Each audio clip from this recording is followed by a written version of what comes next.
in the clinic a number of years ago, and I'm going to try to make it slightly entertaining toward the end, so hopefully it's not going to be just boring stuff for 15 minutes and we can get your attention a little bit.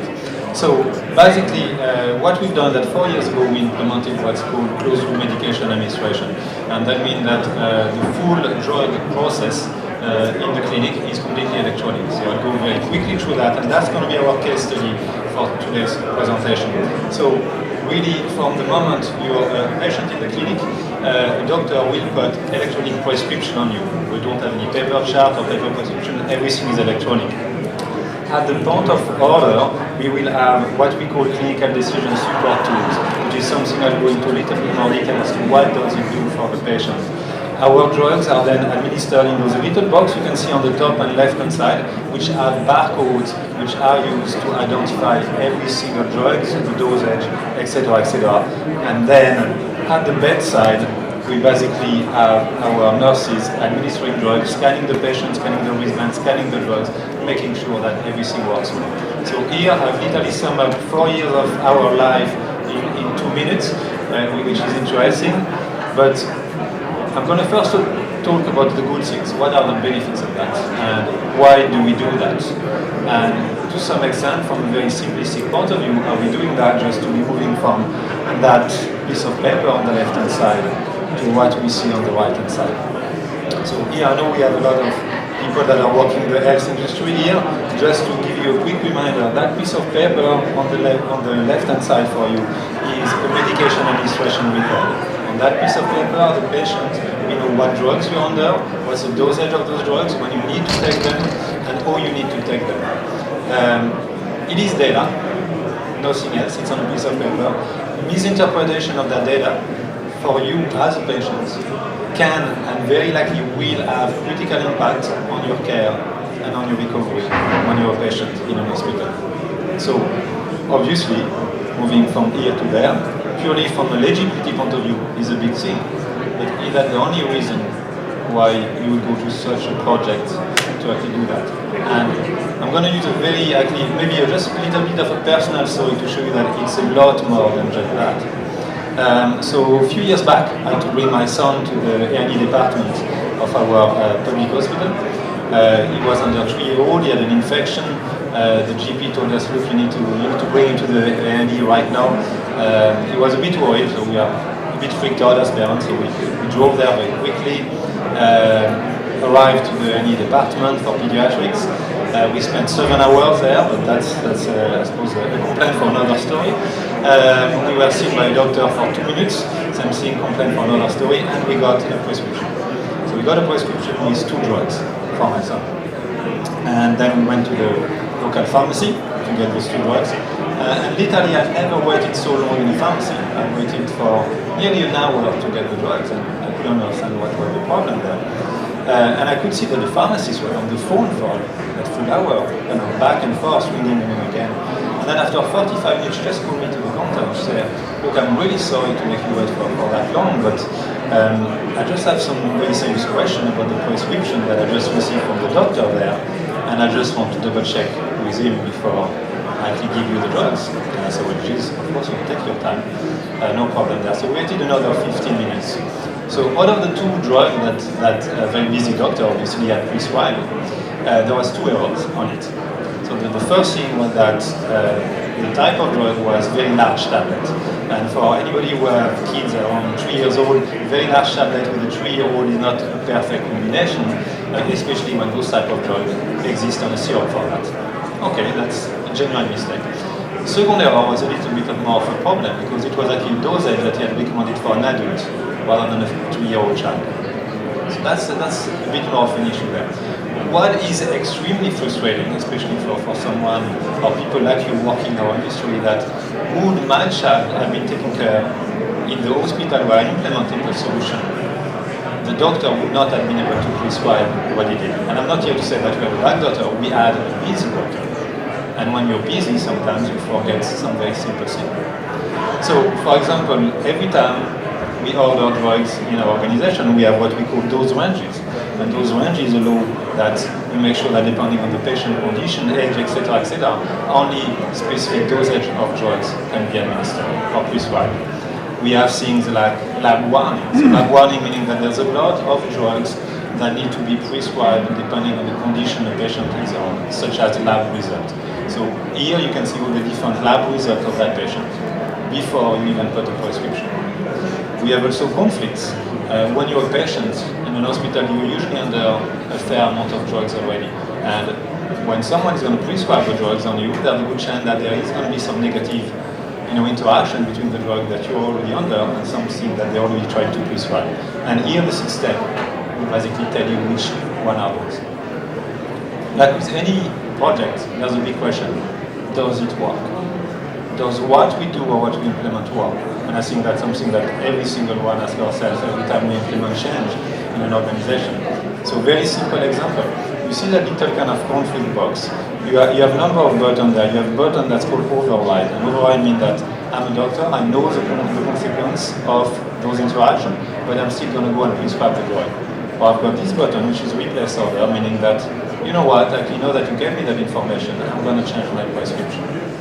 And of course, because it's completely electronic, you can monitor how many times they click on them, how many times they click on them. So for example, for us, that's for all of 2015, which actually works every single year. Roughly 80% of the time, they go ahead and they continue and they know what they're doing. 12% of the time, they change their course of action. So 12% doesn't seem like it's massive, but for us, that means 6,000 prescriptions a year are changed just because of the information we're providing to our doctors. So that means it's fairly significant when you think about it. That means that we're giving them more information so they can provide better care for our patient. We're actually impacting the prescription pattern of our clinician just because of one single tiny part of the system. Other example to show that it works. So if some of you are working in hospitals, you know that falls is a big KPI. How many times a patient falls within your 4 walls. Sedation is something that is in correlation to falls also. And we have a tendency in hospital to over-sedate patients. You're in your new room, you have difficulty sleeping, here you go, take a sedative, you'll be better. So what we've done is that we've done something very simple. We wanted to reduce the amount of sedation. So we put that little pop-up box, something that you find in any kind of IT system. Creating a pop-up box is something that takes, an hour work. And we're just telling our doctor, be careful, make sure that it's an appropriate sedative prescription, and that you're not doing it. And also we are going to be monitoring that. And we've seen a reduction in inpatient prescription sedation in our whole hospital from 22 to 13%, just with that little pop-up box. Something that on paper would mean that you have to go through training, standardization, creating new policy, something that will take forever, 1 hour work. Last positive example before I move on to something that's a little bit more funny, reversal agents. So this time it's all about all using the data that we have. Usually when you have a system like that, there's so much data. You are accumulating so much information. And what we did is that our nursing team were looking at the amount of reversal agents used in our endoscopy procedure. So for people who be like me would know nothing about clinical terms, so reversal agent, what it is, you go to a surgery, you are anesthetized. If the amount of anesthetic drug you received is too heavy for you, you need to be waken up using reversal agents. So from a quality point of view, the least amount of reversal agents used in general in surgery, well, the better care you provide to a patient, or the most appropriate care. So our department knew that they had a hunch that there was something that could be improved. So what we were able to do is that we use actually all the data that we have to actually provide it to the team, and not in a sense that pointing the finger to the consultant or anesthetist in terms of that's where you stand compared to your peers. And by that, and you can see that over the years we had roughly the same number of patients, we were able to create that sense of awareness again to our consultant anesthetists, and we reduced the amount of reversal agent used by 70%. So once again, that had a massive impact, and that's something that people would have gone through a huge amount of paper to go through to get that data and be able to make sense of it. So now I've talked about the positive thing. So usually, in those type of presentation, you go to hear the benefit and hear the part that we call usually the challenges or the things that are a little bit difficult. Well, like in any project management, we all have issues. So I'm going to basically quote one of today's most famous project manager. which I'm sure you've heard about, maybe not in that context, and was Mike Tyson. And Mike Tyson has a famous quote saying that everybody has a plan until they get punched in the mouth. And surely had a plan, and got punched in the mouth multiple times and again and again. And why did that happen? So as I say, if I was being really formal, I'd talk about the challenges that we faced during that time. But let's talk about what they really were. They were really what we call epic fails for us. So something that we thought would go really well, we had a plan for it, but it didn't really go according to plan. So first thing first. So we are using a system, and when you have to implement electronic prescribing, the whole backbone of the system is your pharmacy. So we have a pharmacy system, and in our pharmacy system, we could do electronic prescribing. It was great. And then it was time to roll it out to our consultants. We knew in our system there was also an application that we didn't purchase that was designed for our doctors, which did also electronic prescribing. But we are thinking, you know what? We have a pharmacy system, it does the prescribing, well, surely that's going to work. We can use that for our doctor. But guess what? It was an application made for pharmacists, not for doctors. I know it sounds obvious right now when I'm talking about it. But that means that the information that was there wasn't actually made for doctors, it was made for pharmacists. It wasn't simple, it was really, there was way too much data, and not the data that they wanted, and not quickly. So we tried to use that, and of course nobody wanted to use it. Nobody wanted to actually even touch it. So basically we had to purchase an application we didn't have, which took 6 months to order, and then we had to implement it. It took another 9 months. So really, just by the little single great idea, we put a year and a half dent in our project. So let's continue talking about other great ideas. And usually, the best thing is that when you're making those decisions, it seems that, yeah, it's a good idea, it seems normal. So drug database. So let's say your pharmacy is your backbone for everything, and that includes your drug formulary. Your drug formulary needs to be perfect, and you see because of the tool I showed you just before, they're updated on a monthly basis with new data, new information from different databases. So we had a single model to say, well, because it's going to be updated so often, we cannot really do too many manual manipulation of that database because it's going to screw up the whole system, and then we increase the risk. Seems very, I suppose, like a sound approach, really. It did sound like a sound approach. The only thing that we tried that for 6 months, we tried that for a year, we tried that for a year and a half. And then after that much work, the system was still acting us saying like, please administer 28% of an eye drop. I think that was absolutely crazy to kind of, nobody can do that.